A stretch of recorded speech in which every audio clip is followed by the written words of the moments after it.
Assalamualaikum warahmatullahi wabarakatuh. Bismillahirrahmanirrahim. Alhamdulillahirabbil alamin. Segala puji bagi Allah yang masih memberikan kita nikmat iman, nikmat Islam, hati yang masih terpaut dengan kajian. Shalawat serta salam semoga tetap tercurah kepada baginda Nabi Muhammad sallallahu alaihi wasallam. Allahumma sholli ala sayyidina Muhammad. Selamat datang di channel Herini. Pada kesempatan kali ini saya akan menyampaikan materi kajian yang berjudul Mencintai Nabi Meraih Ridho Ilahi.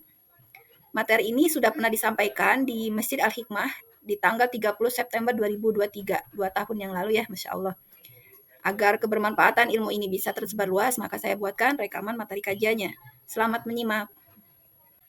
Pada hari Senin 12 Rabiul Awal 571 Masehi adalah kelahiran Nabi Muhammad SAW yang dijuluki di dalam Al-Quran Sang Cahaya. A'udzu billahi minasyaitonir rajim. Bismillahirrahmanirrahim. Ya ahlal kitabi qad ja'akum rasuluna yubayyinu lakum katsiran mimma kuntum tukhfuna minal kitabi wa yafu an katsir. Qad ja'akum minallahi nurun wa kitabun mubin. Yahdi bihillahu man ittaba'a ridwanahu subulas salami wa yukhrijuhum minadh dhulumati ilan nuri biidnihi wa yahdihim ila siratim mustaqim. Wahai ahli kitab, sungguh Rasul kami telah datang kepadamu, menjelaskan kepadamu banyak hal dari isi kitab yang kamu sembunyikan, dan banyak pula yang dibiarkannya. Sungguh telah datang kepadamu cahaya dari Allah dan kitab yang menjelaskan. Di dalam Quran Surat Al-Ma'idah ayat 15, ada kalimat di penghujungnya itu, Qad ja'akum minallahi nuru. Nur itu adalah cahaya. Qad ja'akum, sungguh telah datang akum kepadamu, minallahi dari Allah, nurun. Nurun itu adalah cahaya. Cahaya, siapa yang dimaksud dengan cahaya? Yaitu Rasulullah. Wa kitabum mubin, dan kitab yang menjelaskan. Jadi Rasulullah yang merupakan sang cahaya juga membawa kitab Al-Quran yang menjelaskan segala sesuatu. Kemudian di dalam Quran Surat Al-Ma'idah ayat 16, Allah pun memberikan julukan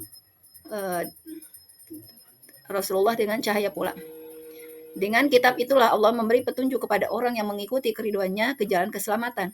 Dan dengan kitab itu pula Allah mengeluarkan orang itu dari gelap gulita kepada cahaya. Wa yukhrijuhum minadh-dhulumati ilan nur. Mengeluarkan orang itu dari zulumat, dari kegelapan, ilan nur, menuju cahaya. Dengan izinnya dan menunjukkan ke jalan yang lurus. Itu kutipan kata sang cahaya yang Allah sematkan kepada sang Nabi di dalam Quran Surat Al-Ma'idah ayat 15 dan ayat 16.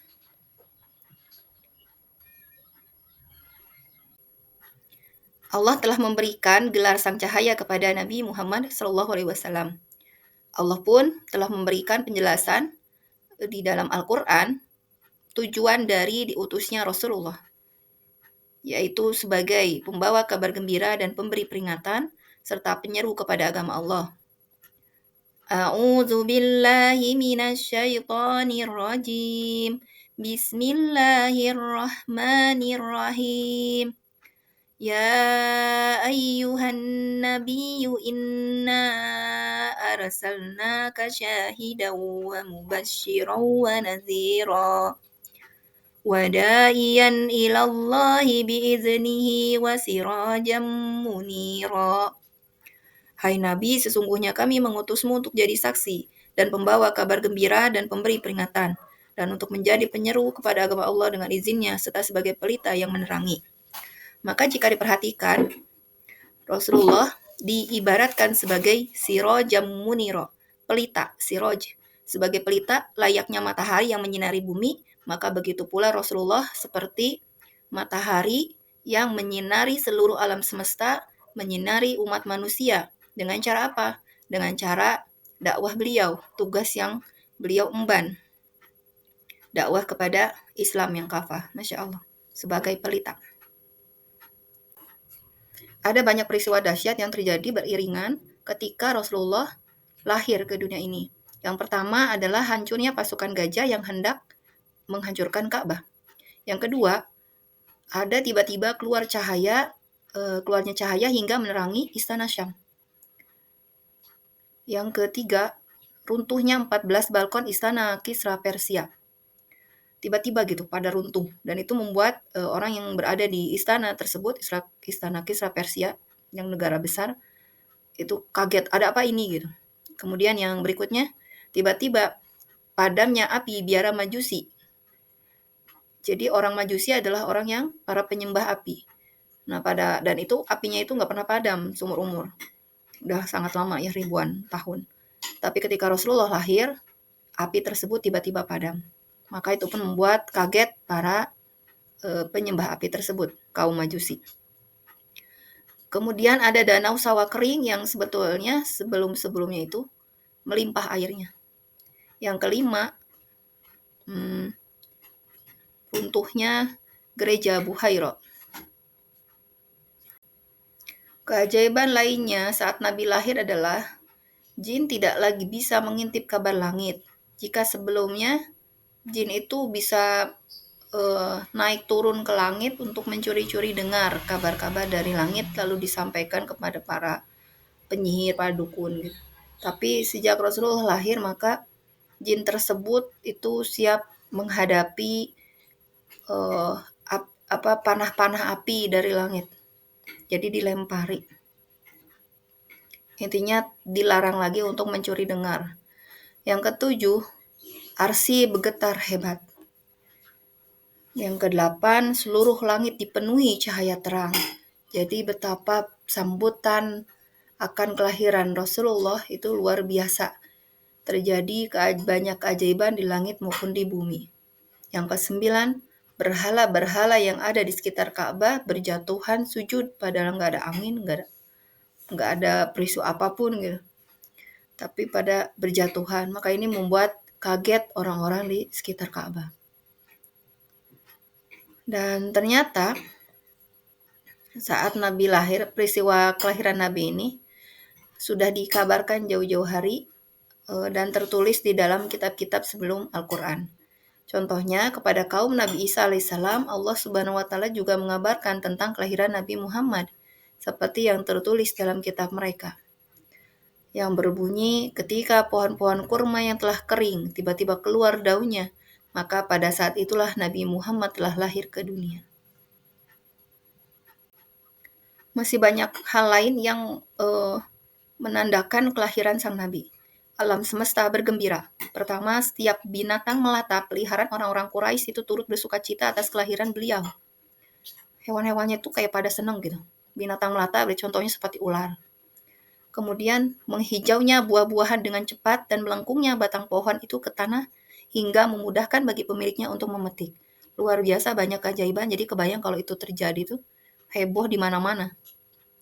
Yang awalnya pohon-pohon kurma kering menjadi tiba-tiba menghijau dengan cepat, kemudian batang-batang pohonnya itu batang pohonnya melengkung dan mudah diambil buahnya.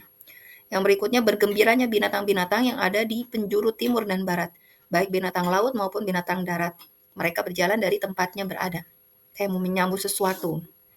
Para jin menjerit saat Nabi dilahirkan, cahaya membumbung tinggi di angkasa. Jadi sebagaimana yang disampaikan sebelumnya, yang awalnya para jin itu dengan bebas keluar naik turun ke langit mencuri dengar, maka saat Nabi dilahirkan, para jin tersebut tidak bisa sebebas itu, maka mereka pun berteriak menjerit karena dilarang, dan itu ditandai dengan cahaya yang membumbung tinggi di angkasa. Kemudian saking bahagianya menyambut lahirnya Nabi, Abu Lahab pun hingga membebaskan seorang budak bernama Su'aibah. Itu luar biasa disambut kelahiran Nabi saking senangnya. Allah menyampaikan di dalam Quran surat Al-Anbiya ayat 107 bahwasanya Rasulullah adalah diutus menjadi rahmat bagi alam semesta.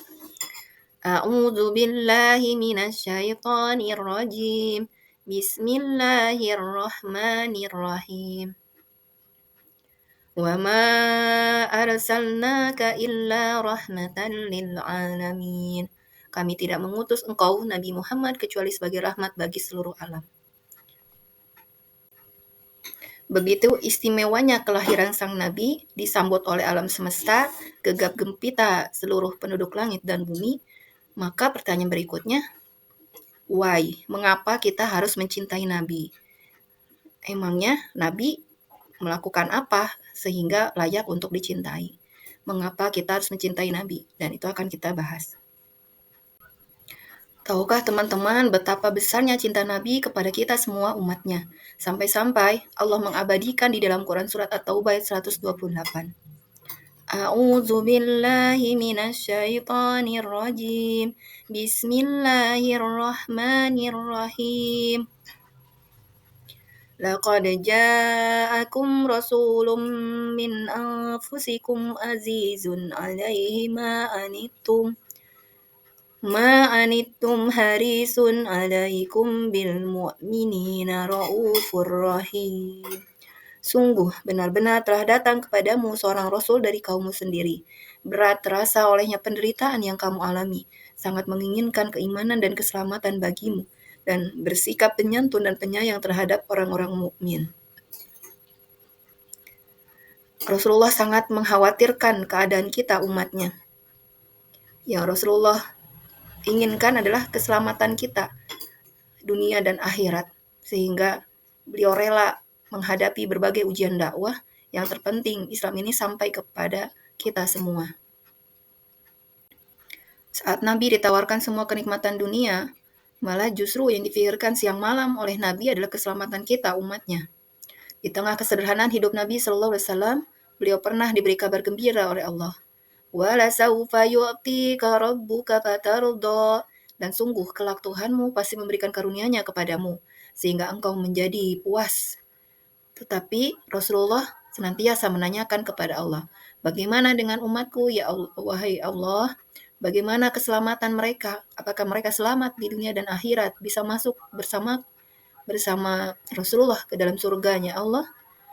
Beliau sangat mengkhawatirkan keselamatan kita. Sebagaimana nabi-nabi terdahulu yang mengalami penolakan pada saat mereka berdakwah, maka begitu pun Rasulullah. Nabi Muhammad ketika menyampaikan dakwahnya kepada umatnya, itu lebih banyak yang menolak daripada yang menerima dakwah beliau. Maka Allah pun menghibur langsung Rasulullah dengan menurunkan Quran Surat At-Taubah ayat 129. A'udzu billahi minasy syaithanir rajim. Bismillahirrahmanirrahim. فَإِن تَوَلَّوْا فَقُلْ حَسْبِيَ اللَّهُ لَا إِلَهَ إِلَّا هُوَ عَلَيْهِ تَوَكَّلْتُ وَهُوَ رَبُّ الْعَرْشِ الْعَظِيمِ. Jika mereka berpaling dari keimanan, maka katakanlah, cukuplah Allah bagiku, tidak ada Tuhan selain Dia, hanya kepadanya aku bertawakal, dan Dia adalah Tuhan yang memiliki arsy yang agung. Quran Surat At-Taubah ayat 129. Dalam Quran surat tersebut, Allah menyampaikan bahwasanya ketika Rasulullah mengalami penolakan dari berbagai kabilah, mengalami penolakan saat berdakwah, maka cukuplah Allah bagiku. Katakanlah, cukuplah Allah bagiku. Hasbiyallah. Artinya apa? Sesungguhnya Allah senantiasa bersama dengan Rasulullah. Allah senantiasa menemani setiap langkah dakwah Rasulullah. Jadi jangan sedih, la tahzan. Serahkan semua urusan kepada Allah. Hanya kepadanya aku bertawakal. Dan di kalimat penghujungnya, Dia Allah adalah Tuhan yang memiliki arsy yang agung. Artinya apa? Ketika pun semua umat manusia berpaling dari dakwah kebenaran Islam ini, maka sesungguhnya itu tidak mengurangi sedikit pun dari keagungannya Allah. Karena Allah, dialah Zat, dialah Tuhan yang memiliki arsy yang agung. Justru umat manusialah yang menzolimi dirinya sendiri ketika tidak mau menerima dakwah Islam. Maka jika kita hari ini menjadi pengemban dakwah, kemudian menyampaikan, berusaha amar ma'ruf nahi mungkar, kemudian mengalami penolakan, maka la tahzan. Ingat, sekali Rasulullah saja mengalami penolakan, apalagi kita yang masih banyak kekurangan. Cukup katakan, hasbiyallah, cukuplah Allah bagiku, Kemudian pasrahkan, tawakal atas segala hasilnya. Yang terpenting bagi Allah adalah kita sudah menjalankan tugas amanah dakwah, begitupun yang dilakukan oleh Rasulullah. Besarnya cinta Nabi tampak di tragedi Taif yang memilukan. Tragedi itu terjadi 3 tahun sebelum hijrah. Taif adalah dataran tinggi yang berjarak 100 km dari Mekah. Pada saat itu, Nabi berada dalam tahun kesedihan. Nabi baru saja kehilangan Bunda Khadijah dan pamannya Abu Thalib dalam waktu yang bersamaan di tahun yang sama. Keduanya adalah garda terdepan dalam pembelaan terhadap dakwah Nabi. Maka begitu terpukulnya, begitu sedihnya Nabi, karena ternyata sepeninggal Bunda Khadijah dan Abu Thalib, siksaan orang Quraisy makin menjadi-jadi, makin kejam pada kaum muslimin. Akhirnya Nabi pun memutuskan untuk mencoba berdakwah keluar Mekah, yaitu ke Taif. Sebelumnya, dakwah Nabi ditolak oleh 18 kabilah yang ada di Mekah. Tapi karena amanah dakwah yang wajib dari Allah, maka Nabi terus melakukan upaya dakwah kemanapun, kepada umat manapun yang sekiranya masih ada peluang untuk disampaikan dakwah. Akhirnya Nabi memutuskan untuk memilih dakwah keluar kota Mekah, yaitu ke Taif. Di sana masih ada kerabat jauh. Tapi apa yang terjadi di sana, ya Allah ya Robi? Ternyata mengalami penolakan begitu kejam. Penduduk Taif di sana, baik yang kecil maupun wanita, serta semua penduduknya. Teganya penduduk Taif. Saat itu Rasulullah ditemani mantan budaknya, yaitu anak angkatnya Zaid bin Harisah.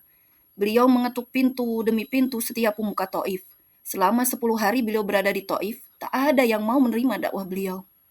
Mereka mengusir Nabi, mencaci maki, melempari Nabi dengan batu, hingga beliau bersimpu darah, gigi patah, pelipis terbuka. Sampai-sampai malaikat pun tak tega melihat keadaan Nabi yang penuh belumur darah. Padahal Nabi begitu sangat sayang kepada seluruh umat manusia. Hati Nabi sangat lembut. Jangankan untuk mengumpat berkata kasar. Kalau bukan saja ini adalah amanah dari Allah, tak akan Nabi bersikukuh berdakwah kepada mereka. Sampai-sampai malaikat menawarkan kepada Nabi untuk segera berdoa agar ditimpakan gunung di Taif itu ditimpakan ke penduduk Taif karena saking sudah keterlaluannya. Tapi apa yang dilakukan oleh Nabi? Kita lihat. Alih-alih mengikuti permintaan dari malaikat yang sudah ikut emosi juga melihat penduduk Taif yang keterlaluan memperlakukan Nabi hingga Nabi berlumur darah, tapi Nabi tetap dalam kelembutannya. Nabi tidak marah. Bahkan Nabi mendoakan penduduk Taif dengan penuh kelembutan. Ya Allah, kepadamu aku mengadukan kelemahanku, kurangnya kesanggupanku, dan kerendahan diriku berhadapan dengan manusia. Wahai Zat yang maha pengasih lagi maha penyayang, engkaulah pelindung bagi si lemah, dan engkau jualah pelindungku. Kepada siapa diriku hendak engkau serahkan? Kepada orang jauh yang berwajah suram terhadapku? Ataukah kepada musuh yang akan menguasai diriku? Jika engkau tidak murka kepadaku, maka semua itu tak kuhiraukan, karena sungguh besar nikmat yang telah engkau limpahkan kepadaku. Ya Allah, ya Rabbi, betapa Rasulullah tercinta kita, betul-betul sangat mencintai umatnya, sekalipun umatnya telah jauh berpaling dari dakwahnya, tidak menghiraukannya, bahkan melukainya. Tapi sempat-sempatnya Rasulullah membalas dengan penuh kasih sayangnya, mendoakan hal-hal baik. Bahkan beliau merasa bahwa penolakan yang terjadi di penduduk Taif itu karena kelemahan dakwah beliau. Itu karena kurangnya kualitas beliau.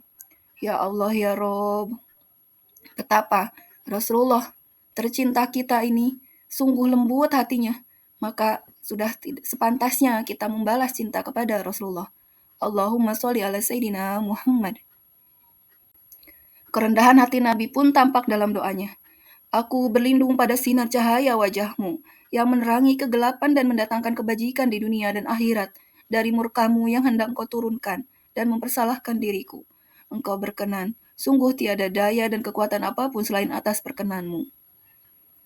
Ya Allah ya Rob, begitu betapa hati Nabi kita sangatlah penuh kasih sayang. sangatlah rendah hati di hadapan Allah Subhanahu wa Ta'ala. Maka hendaknya kita bisa menyayangi Rasulullah, membalas cintanya Rasulullah. Kondisi Nabi dan Zain makin parah tak berdaya. Malaikat pun tak tega. Malaikat penjaga gunung bersiap membenturkan kedua gunung agar penduduk Taif binasa. Namun, Nabi tetap berdoa, "Ya Allah, mudah-mudahan kelak mereka akan menjadi orang-orang yang beribadah kepada Allah Subhanahu wa Ta'ala. Jangan Engkau biarkan penduduk Taif ini binasa. Jangan binasakan mereka, ya Allah. Aku mohon agar Engkau kelak menjadikan mereka orang-orang yang beribadah kepada Allah." Luar biasa ya. Kelakuan buruk dari penduduk Taif justru dibalas dengan doa-doa baik dari Rasulullah. Mampukah kita meladani Rasulullah, di mana ketika ada orang yang menyakiti kita, dibalas dengan doa baik? Sungguh sangat sulit. Ya Allah ya Rabb. Peristiwa kedua, besarnya cinta Nabi tampak saat hijrah ke Madinah. Rasulullah lebih mementingkan keselamatan orang yang dipimpinnya daripada keselamatan dirinya sendiri. Buktinya, Rasulullah adalah orang yang belakangan untuk melakukan hijrah di saat kaum muslimin yang lainnya sudah duluan pindah ke Madinah. Apakah ada pemimpin yang seperti itu, yang menyelamatkan diri belakangan? Rata-rata biasanya pemimpin duluan yang pergi untuk diselamatkan. Barulah kaumnya. Ini kebalikannya. Ini membuktikan bahwa Rasulullah betapa besar cinta Nabi kepada umatnya. Besarnya cinta Nabi pada umatnya hingga akhir nafas. Masih ingatkah teman-teman? Banyak dikisahkan bagaimana detik-detik wafatnya Nabi Muhammad SAW. Kata-kata terakhir yang beliau ucapkan, bukanlah istrinya, bukan menanyakan anaknya, bukan menanyakan harta, benda, tidak. Tapi yang dikhawatirkan oleh Rasulullah, ummati, ummati, ummati, umatku, umatku, umatku. Bahkan sampai detik akhir wafat beliau, yang disebut adalah kita, umatnya. Betapa Rasulullah sangat mengkhawatirkan kondisi keadaan kita nanti di akhirat. Sebelum Rasulullah meninggal, Rasulullah pernah melakukan percakapan dengan malaikat Jibril. "Wahai Jibril, tolong beritahu saya, kalau saya menghadap Allah, kehormatan apa yang diberikan Allah kepada saya?" "Tenang, wahai Rasulullah, pintu langit sudah dibuka, malaikat sudah berbaris menunggu kedatangan rohmu yang suci." "Alhamdulillah, tapi bagaimana dengan umatku?" "Jangan khawatir Muhammad, Allah sudah memberikan fasilitas kepada umatmu." Kata Allah, "Kuharamkan surga buat seluruh umat kecuali kalau umat Muhammad sudah masuk ke dalamnya." Saat malaikat Israel menghadap Nabi hendak mencabut nyawanya, maka terjadi dialog Nabi dengan malaikat Israel. Mahaza, apa ini wahai Israel? Ya Rasulullah, itu adalah sakaratul maut. Itu adalah sakitnya di dalam kematian. Kemudian Nabi mengangkat kedua tangannya. La ilaha illallah, inna lil mauti la syakarat. Nabi memohon, "Ya Allah, Allahumma khafif alayya sakaratul maut." Dijawab malaikat Israel, "Ya Rasulullah, sungguh aku tidak pernah mencabut nyawa seorang hamba lebih lembut dari cara mencabut nyawamu. Itu sudah aku ringankan 70 kali. Lalu Nabi Muhammad pun berkata, "Lalu bagaimana engkau mencabut nyawa umatku, wahai Israel?" "Allahumma khafif alayya sakaratul maut." Ya Allah, ringankan dari umatku sakitnya sakaratul maut. Timpakanlah saja sakitnya kepadaku. Betapa Rasulullah sayang sekali, bahkan di akhir hayatnya, beliau tetap mendoakan kita, umatnya. Akhirnya sakit sakaratul maut kita ditanggung Nabi. Siti Aisyah tidak pernah melihat keringat dingin mengucur deras keluar seperti itu. Panas kepala Rasul melebihi dari panasnya orang biasa. Nabi Muhammad pun banyak berpesan, "Akri minni ala ummati salam, wa ala man ittaba'ani min ila yaumil qiyamati." Aku titip salam kepada umatku dan orang yang mengikutiku sampai hari kiamat. Ummati, ummati, ummati. Bahkan saudara-saudaraku, hingga nanti pada saat di akhirat, Rasulullah pun tetap memikirkan kita umatnya. Saat kiamat hingga akhirat. Pada saat itu malaikat Jibril menemui Rasulullah. "Ya Muhammad, inilah hari yang dijanjikan Allah. Ini hari kiamat." Nabi SAW berkata, "Kalau ini hari kiamat, umat saya di mana?" Malaikat Jibril berkata, "Ya Muhammad, tidak ada orang yang dibangkitkan sebelum kamu. Kaulah orang pertama yang dibangkitkan." Sekarang, Allahumma sholli wa sallim. Ya Allah, selamatkanlah umatku yang sedang lewat di atas sirat. Allahumma sholli wa sallim. Ya Allah, selamatkanlah umatku yang sedang lewat di atas sirat. Betapa kekhawatiran Nabi begitu sangat kepada kita umatnya. Maka teman-teman, betapa besar cinta Nabi kepada kita sudah dijelaskan tadi. Maka wajar jika mencintai Nabi adalah syarat agar dicintai Allah. Sebagaimana Allah berfirman dalam Quran surat Al-Imran ayat 31. A'udzu billahi minasyaitonir rajim.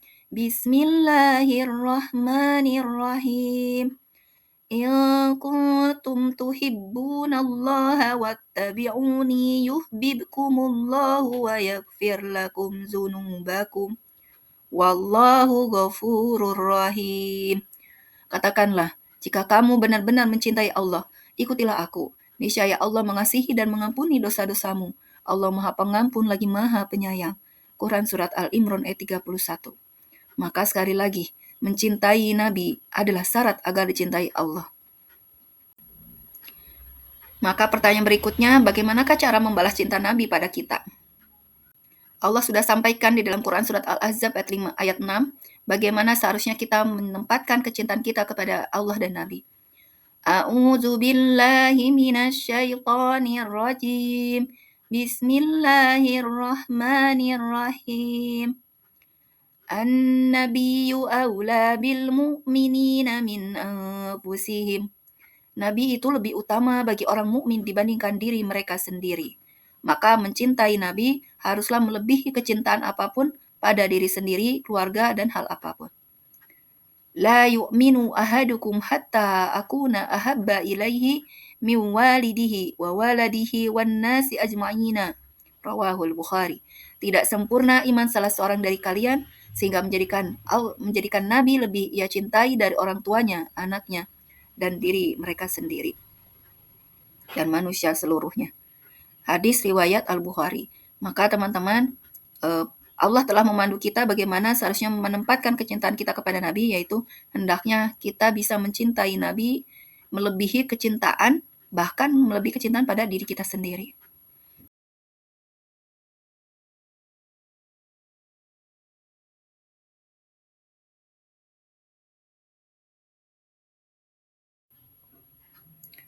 Ada keutamaan untuk menghidupkan sunnah Nabi, yaitu akan tinggal bersama Nabi di surga. Man ahya sunnati faqad ahabbani, wa man ahabbani kana ma'i fil jannati. Barang siapa yang menghidupkan sunnahku, maka dia telah mencintaiku. Dan barang siapa yang mencintaiku, maka orang itu akan tinggal di surga bersamaku. Al-Jami As-Shaghir, halaman 8346, nomor 8346. Maka hendaknya kita juga mengetahui sunnah Nabi itu apa saja, dari mulai bangun tidur hingga bangun negara. Semuanya harus dipelajari dan berusaha untuk dihidupkan kembali menjadi habit bagi kita kaum muslimin, agar kelak bisa tinggal bersama Nabi di akhirat sana. Insya Allah.